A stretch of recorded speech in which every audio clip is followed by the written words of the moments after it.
الحمد لله وكفى والصلاة والسلام على من لا نبي بعده أما بعد فأعوذ بالله من الشيطان الرجيم بسم الله الرحمن الرحيم ولما بلغ أشده واستوى آتيناه حكما وعلما وقال الله تبارك وتعالى في مقام آخر ولما بلغ أشده آتيناه حكما وعلما وقال النبي صلى الله عليه وسلم شاب نشأ في عبادة الله أو كما قال عليه الصلاة والسلام صدق الله مولانا العظيم وصدق رسوله النبي الأمي الهاشمي المدني الكريم ونحن على ذلك لمن الشاهدين والشاكرين والحمد لله رب العالمين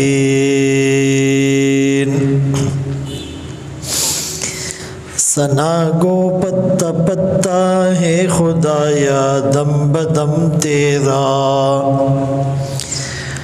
زمین و آسماں تیرے یہ موجود و عدم تیرا جو دنیا میں تیرا کھا کر شکوے کرے یا رب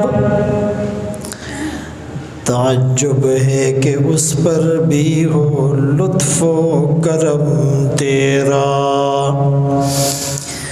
جو تو میرا تو سب میرا فلک میرا زمین میری اور اگر تو نہیں میرا تو کوئی شے نہیں میری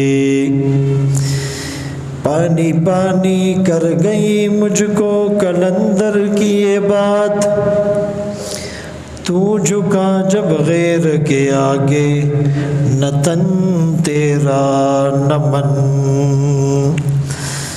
اپنے من میں ڈوب کر پا جا سراغ زندگی تو میرا نہیں بنتا نہ بن اپنا تو بن واجب الاحترام عزیزان گرامی، آپ کے سامنے قرآن کریم فرقان مجید کی سورہ قصص اور سورہ یوسف کی آیات تلاوت کی اور سرکار دو عالم تاجدار مدینہ محمد مصطفیٰ احمد مجتبیٰ صلی اللہ علیہ وسلم کی حدیث مبارکہ پیش کی۔ آج کی ہماری تقریر کا موضوع ہے کہ اسلام پھیلانے میں نوجوانوں کا کردار کیا رہا، قرآن اور حدیث میں نوجوانوں کو کیا ترغیبات دی گئی۔ ایک بنیادی بات سمجھ لیں کہ انسان اگر کسی کام کو بہت اچھے سے کرنا چاہتا ہے، چاہے وہ دنیا کا ہو یا دین کا، چاہے وہ جسمانی اور فزیکل ایکٹیویٹی ہو یا ذہنی کام، اگر یہ کسی کام کو پرفیکٹ وے میں کرنا چاہتا ہے تو وہ جوانی میں کر سکتا ہے۔ آپ اگر چاہتے ہیں کہ میں نماز میں لمبا قیام کروں اور بالکل بیلنس رکوع کروں اور بالکل آداب اور شرائط کا لحاظ کرتے ہوئے سجدہ کروں تو یہ جوانی میں ہو سکتا ہے۔ اگر آپ در در دین کی دعوت لیے پھرنا چاہتے ہیں تو یہ کام جوانی میں کر سکتے ہیں۔ اگر آپ میدان جہاد میں اتر کر اپنی شجاعت اور جواں مردی کے جوہر دکھانا چاہتے ہیں تو یہ جوانی میں کر سکتے ہیں۔ اگر آپ دنیاوی بہت سا سامان اور بوجھ اٹھانا چاہتے ہیں اور اس بوجھ کو اٹھائے ہوئے دوڑنا چاہتے ہیں تو آپ جوانی میں کر سکتے ہیں۔ اسی لیے انبیاء علیہم الصلاۃ والتسلیمات نے جو بڑے بڑے مشن سر انجام دیے وہ عین جوانی میں دیے۔ موسیٰ علیہ السلام کے بارے میں قرآن کہتا ہے وَلَمَّا بَلَغَ أَشُدَّهُ، جب موسیٰ علیہ السلام پہنچ گئے اپنی جوانی کو، وَاسْتَوَى، اور اس جوانی میں بھی تھوڑا سا قرار آ گیا، آتَيْنَاهُ حُكْمًا وَعِلْمًا، تو ہم نے انہیں حکمت یعنی نبوت اور علم عطا کیا۔ یوسف علیہ السلام کے بارے میں قرآن نے کہا وَلَمَّا بَلَغَ أَشُدَّهُ، جب یوسف علیہ السلام بھی مضبوط جوان ہوئے، آتَيْنَاهُ حُكْمًا وَعِلْمًا، ہم نے انہیں حکمت یعنی نبوت اور علم عطا کیا۔ اصحاب کہف وہ 7 جوان جنہوں نے وقت کے بادشاہ کی بات نہیں مانی اور اس کی مخالفت کو سر مول لیا، تو وہ بھی جوان تھے۔ قرآن نے کہا انہم فتیۃ، وہ 7 جوان تھے۔ تو معلوم یہ ہوا کہ اس جوانی کی خوب خوب قدر کی جائے اور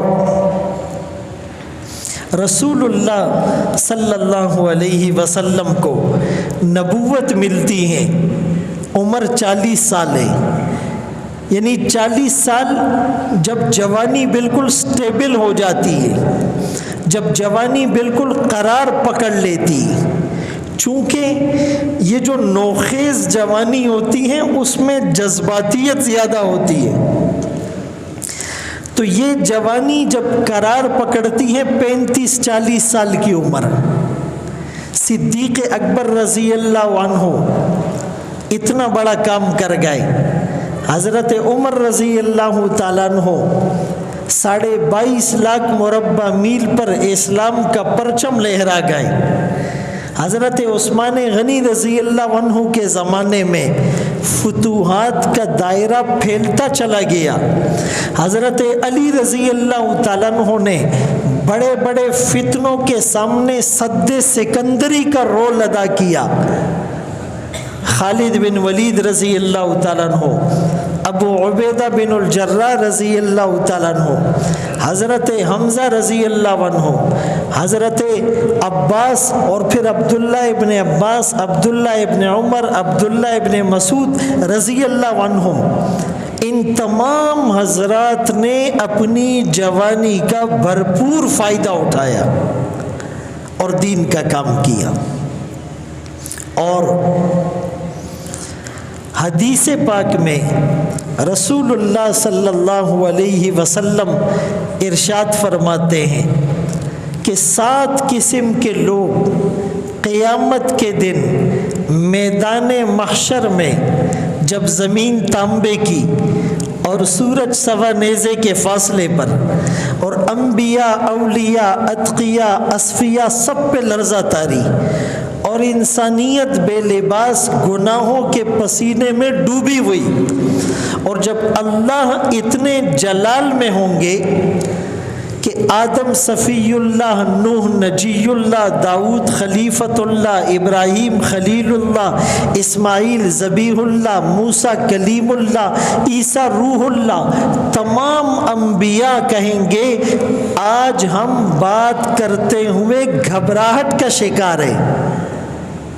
اس موقع پر جب اللہ کے عرش کے سوا کوئی سایہ نہ ہوگا، 7 قسم کے لوگ اللہ کے عرش کے سائے تلے ہوں گے۔ ان میں ایک شاب، وہ نوجوان، نشأ فی عبادت اللہ، جو اللہ کی عبادت کرتے ہوئے پروان چڑھا، جو اللہ کی اطاعت میں پلا بڑھا، اللہ کی اطاعت میں جس کی نشو و نما، پرورش اور بچپن گزرا، جس نے اپنی جوانی کو پاکیزہ رکھا، جس نے اپنی جوانی کو پاک اور مقدس رکھا، جس نے اپنی جوانی کو داغدار نہیں ہونے دیا، جس نے اپنی جوانی میں اپنے اعضاء اور صلاحیتوں کو کنٹرول رکھا، وہ نوجوان یہ بھی قیامت کے دن عرش کے سائے میں ہوگا۔ اسی لیے کہا در جوانی توبہ کردن شیوہ پیغمبری است، کہ جوانی کے اندر توبہ کرنا، گناہوں سے بچنا، یہ انبیاء کا شیوہ ہے۔ بڑھاپے میں تو بہت سے گناہ چاہنے کے باوجود بھی انسان نہیں کر سکتا۔ اسی لیے اس جوانی کے اندر اپنے آپ کو گناہوں سے محفوظ رکھا جائے، تب اس کو عبادت میں حلاوت محسوس ہوگی، اس کو عبادت میں مزہ آئے گا۔ حدیث پاک میں آتا ہے، رسول اللہ صلی اللہ علیہ وسلم فرماتے ہیں اللہ فخر کرتے ہیں، اللہ کو خوشی ہوتی ہے اس نوجوان پر جو جوانی میں بھی بری خواہشات سے دور رہتا ہے۔ عبداللہ ابن مسعود رضی اللہ تعالیٰ عنہ فرماتے ہیں ہم چند نوجوان بیٹھے ہوئے تھے، رسول اللہ صلی اللہ علیہ وسلم تشریف لائے اور فرمایا یا معشر الشباب، اے نوجوانوں۔ علماء نے اس سے مسئلہ نکالا ہے کہ ہمیں نوجوانوں کے پاس بھی جانا چاہیے، ان کی محفل میں بھی جانا چاہیے، تھوڑا ان کے ساتھ بھی وقت گزارنا چاہیے، تھوڑا ان کے مزاج اور ماحول کے مطابق ان سے بات کرنی چاہیے۔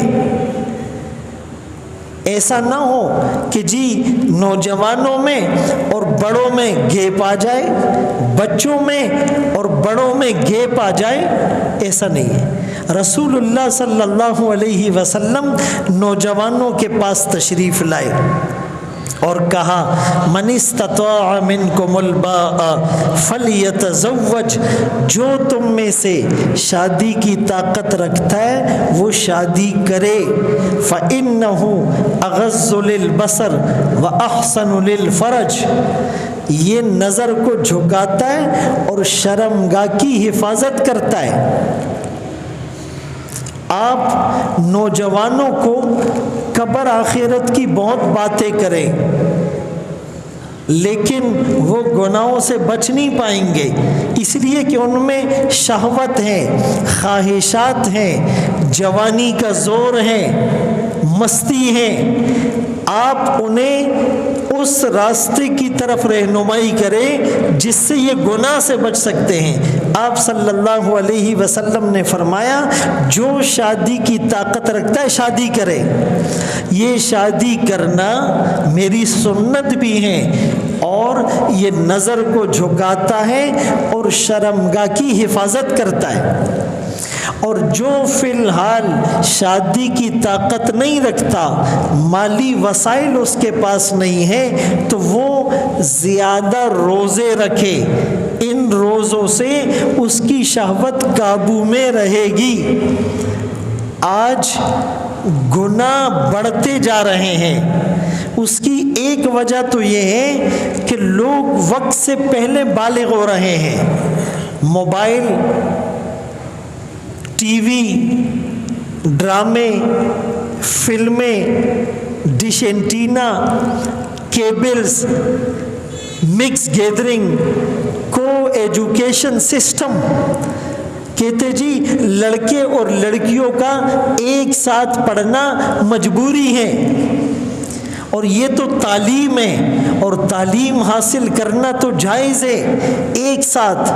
تو یہ بات یاد رکھو کہ سب سے بڑی تعلیم کس کی ہے؟ قرآن کی۔ قرآن کس کی کتاب ہے؟ اللہ کی۔ قرآن پاکیزگی پیدا کرتی ہے، آسمانی کتاب ہے، ریویلڈ نالج ہے، اللہ کی کتاب ہے، رسول اللہ پر اتری ہے، جبرائیل امین لے کر آئے ہیں، لیکن اس پاکیزہ کتاب کو بھی لڑکا لڑکی ایک ساتھ بیٹھ کر پڑھ نہیں سکتے، جائز نہیں ہے، جائز نہیں ہے۔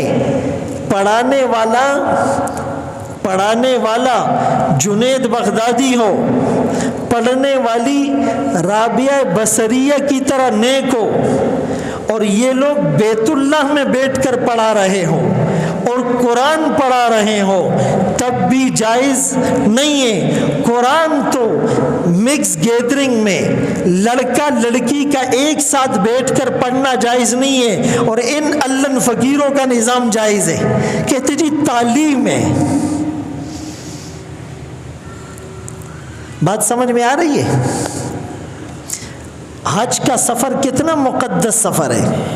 فرمایا جو حج کر کے آتا ہے گناہوں سے ایسے پاک ہوتا ہے کہ یوم ولدتہ امہ، جیسے اس کی ماں نے اس کو جنا، یہ ماں کے پیٹ سے جب آیا تھا اس کے اوپر کوئی گناہ کا داغ نہیں تھا۔ جو حج کر کے واپس آتا ہے وہ بھی گناہوں سے ایسے پاک ہو جاتا ہے۔ جب بچہ پیدا ہوتا ہے عقیقہ ہوتا ہے، عقیقے میں اس کے بال صاف کیے جاتے ہیں۔ جب آدمی حج کرتا ہے حج کے بعد بھی، عمرے کے بعد بھی بال صاف کیے جاتے ہیں، وہاں بھی گناہوں سے پاک ہو کر آیا، یہاں بھی گناہوں سے پاک ہو کر آیا۔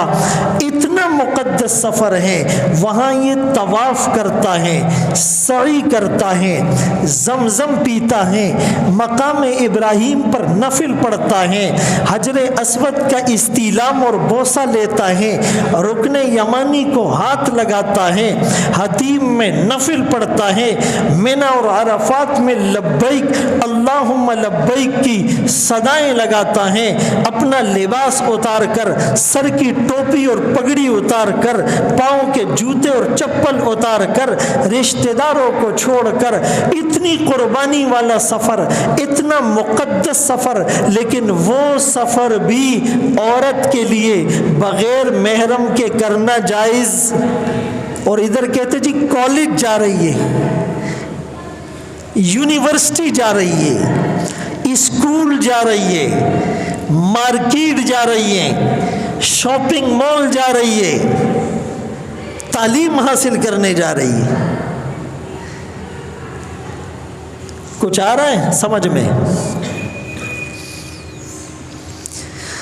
تو یہ یاد رہے، یہ جو کہا جاتا ہے نا دل صاف ہونا چاہیے، سب سے گندا دل اس کا ہے۔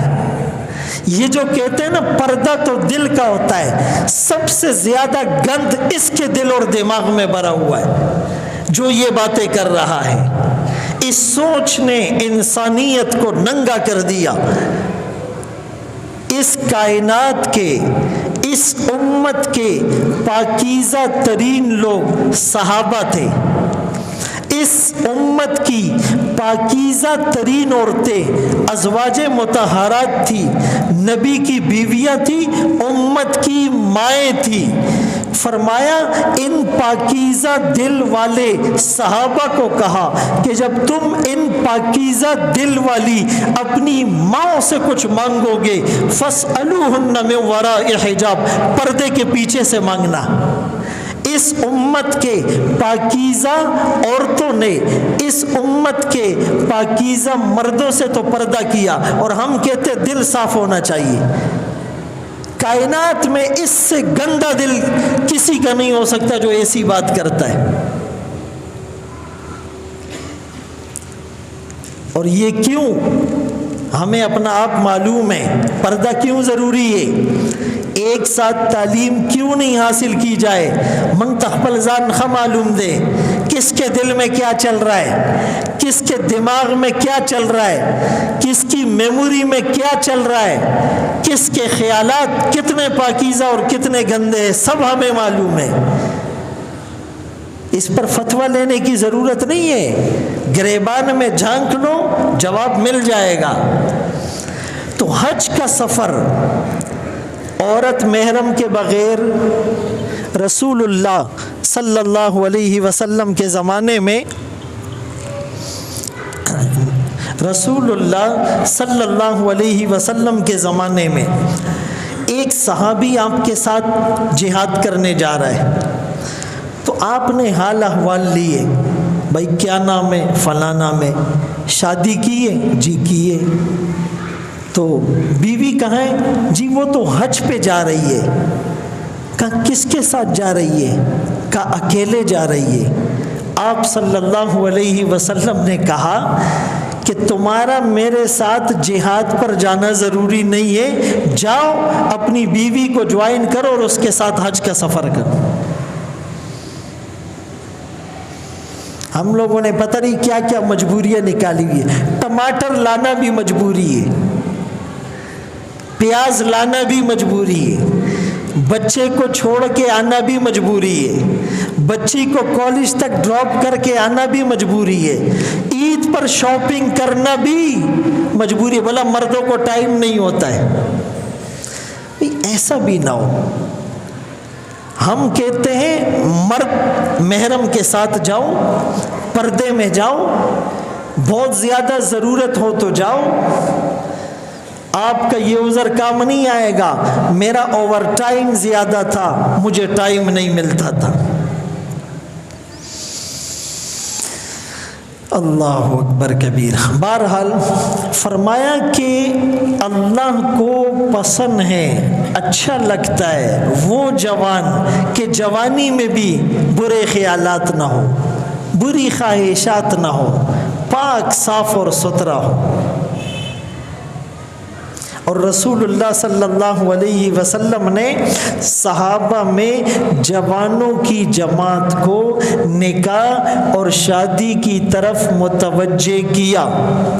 اور جوانی کتنی اہم چیز ہے، حدیث پاک میں آتا ہے رسول اللہ صلی اللہ علیہ وسلم نے فرمایا اغتنم خمسا قبل خمس، 5 چیزوں کو 5 چیزوں سے پہلے غنیمت سمجھو۔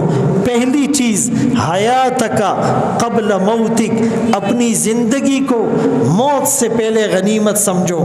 زندگی میں بچپن بھی آ گیا، 55 بھی آ گیا، زندگی میں بچپن بھی آ گیا، لڑکپن بھی آ گیا، زندگی میں جوانی بھی آ گئی، بڑھاپا بھی آ گیا۔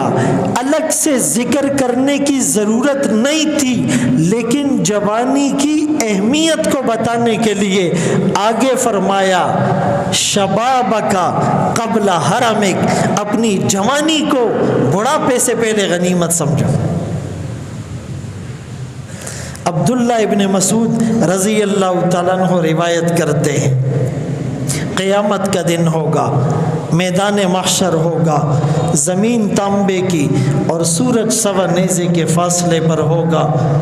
اس موقع پر آدمی کے قدم اپنی جگہ سے نہ سے رکھ سکیں گے جب تک 4 سوالوں کا جواب نہ دے۔ ان عمرہ فیما افنا، عمر کہاں گزار کر آیا ہے؟ اب عمر میں سب آ گیا، بچپن بھی اور پچپن بھی، بچپن بھی اور لڑکپن بھی، جوانی بھی اور بڑھاپا بھی، لیکن پھر الگ سے جوانی کے لیے پوچھا جائے گا عن شبابہ فیما ابلا، عمر کا حساب تو دے گا لیکن اسپیسیفک جوانی کہاں گزار کر آیا ہے۔ جوانی کا حساب گویا کہ الگ لیا جا رہا ہے، کنسیڈر کیا جا رہا ہے، فوکس کیا جا رہا ہے کہ تمہاری جوانی بہت اہم ہے۔ اب اسلام جوانوں کو یہ نہیں کہتا کہ کھیلو نہیں، تفریح نہیں کرو، پکنک پر نہیں جاؤ، ایکسرسائز نہیں کرو، ہنسنا بالکل منع ہے، صاف اور اچھے کپڑے نہیں پہنو۔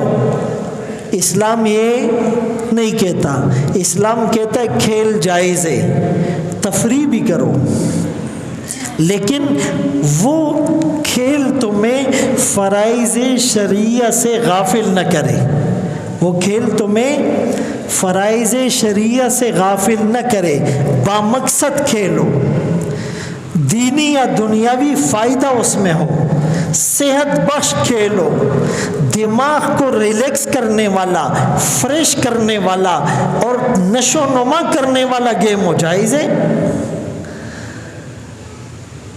امی عائشہ رضی اللہ تعالیٰ عنہ فرماتی ہیں مسجد نبوی میں حبشی نوجوان وہ نیزہ بازی کر رہے تھے، نیزہ پھینک رہے تھے، نشانہ مار رہے تھے۔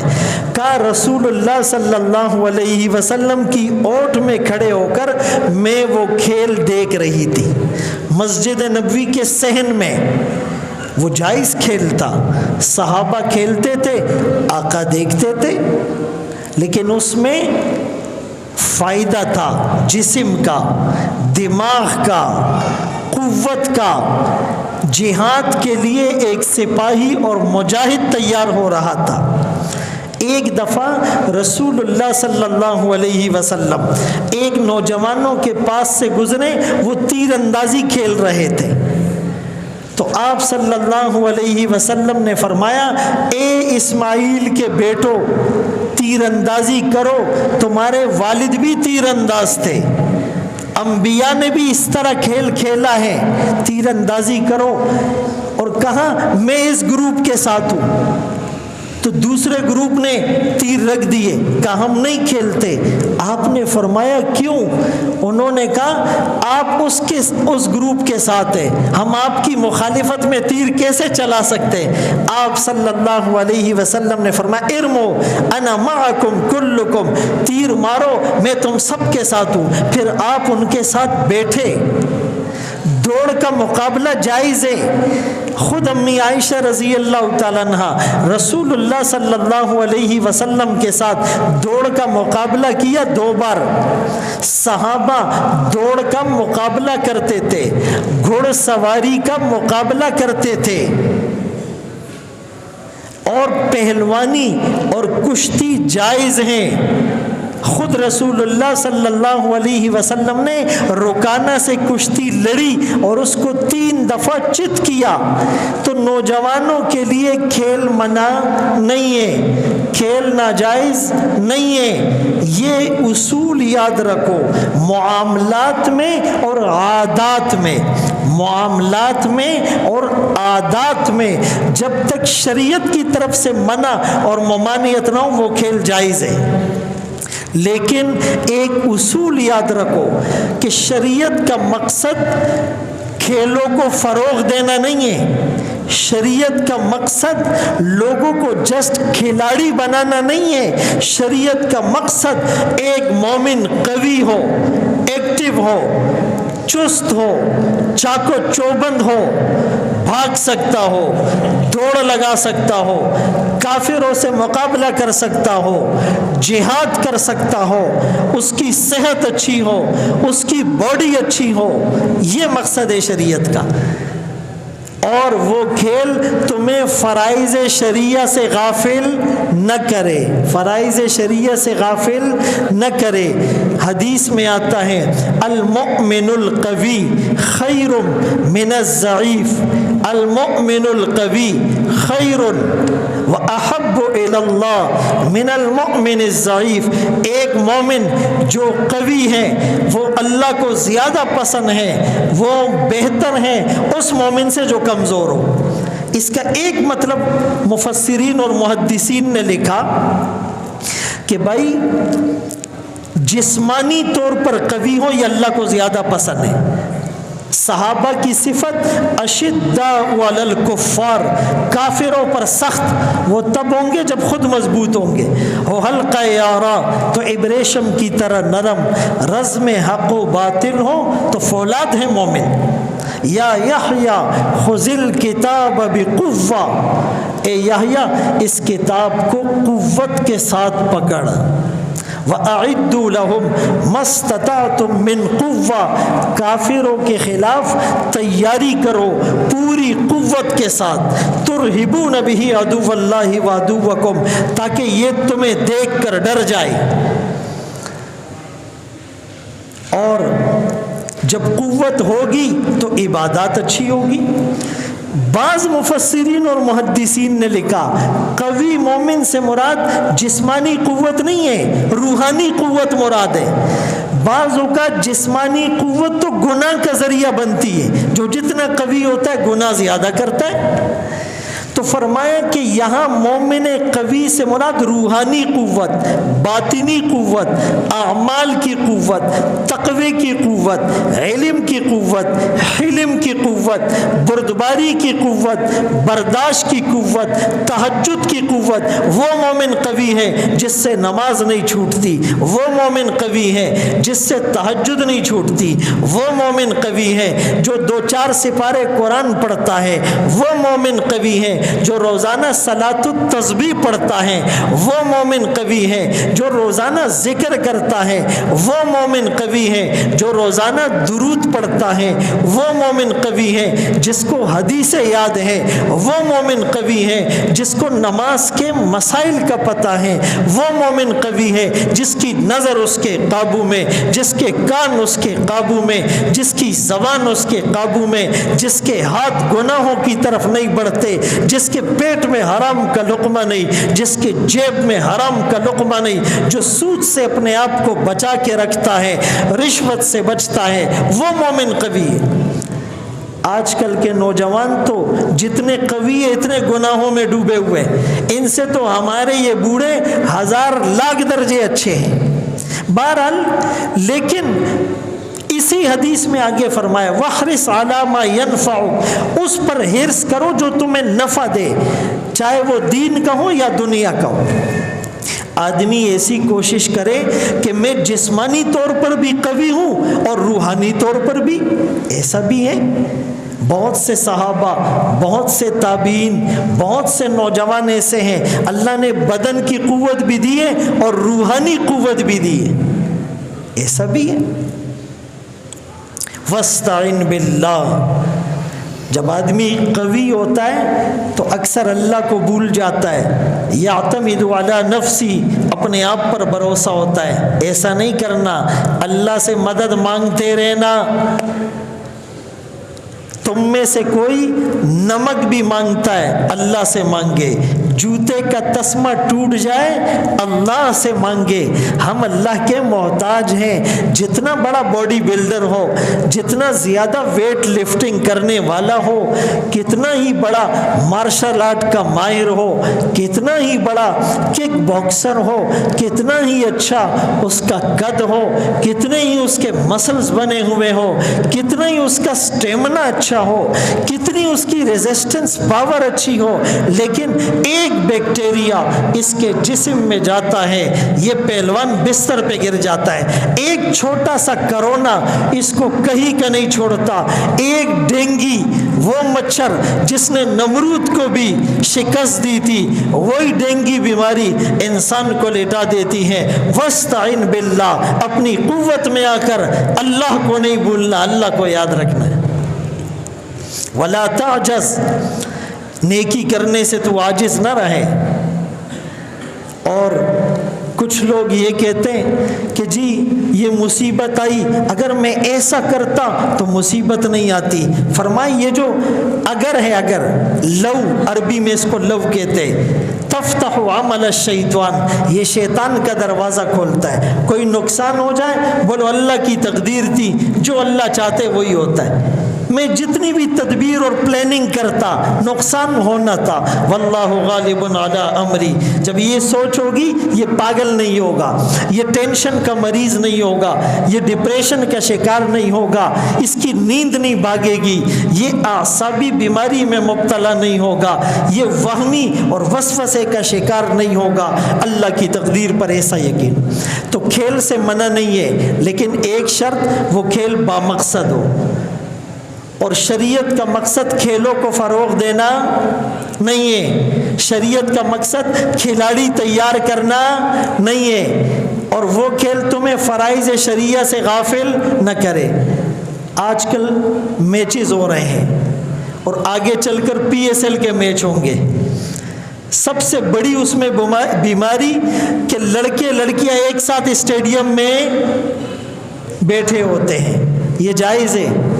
پھر ٹی وی میں تم میچ دیکھتے ہو، چھکا لگتا ہے اور 2 چھکے تب دکھاتے جب وہ لڑکیاں ڈانس کر رہی ہوتی، یہ جائز ہے۔ اور پھر اس میں سٹا ہوتا ہے، اور پھر اس میں نمازیں چھوٹتی ہیں، اور پھر اس میں روڈوں کا نظام بلاک ہو جاتا ہے۔ یہ اسلامی جمہوریہ پاکستان ریاست مدینہ بنانے چلے تھے، ایک میچ کے لیے روڈ بند، مریض ایمبولنس میں پھنس گئے، جنازوں کے لیے راستہ نہیں ہے، ہاسپٹل جانے کے لیے راستہ نہیں ہے، مسجد جانے کے لیے راستہ نہیں ہے، بازار جانے کے لیے، گھروں تک پہنچنے کے لیے راستہ نہیں ہے، روڈ بلاک ہیں۔ ایسے کھیلوں کی شریعت میں کوئی اجازت نہیں ہے۔ جس دن میچ ہوتا ہے انڈیا اور پاکستان کا، نمازی آدھے ہوتے، درس میں مجمع کم ہوتا ہے، اس دن تلاوت نہیں ہوتی ہے، اس دن ذکر نہیں ہوتا ہے، اس دن معمولات نہیں ہوتے۔ یہ اللہ فقیر بھی دعویٰ کرتا ہے غلامی رسول میں موت بھی قبول ہے۔ اسی لیے نوجوان اپنی جوانی کو بچائیں، دین کے لیے استعمال کریں، اللہ کی اطاعت میں، رسول اللہ صلی اللہ علیہ وسلم کی سنتوں پر عمل کرنے میں، دین کی ترویج اور دین کی نشر و اشاعت کے لیے یہ اپنے آپ کو کھپائیں۔ اللہ ہم سب کو ان باتوں پر عمل کی توفیق نصیب فرمائے۔ وآخر دعوانا ان الحمد للہ رب العالمین۔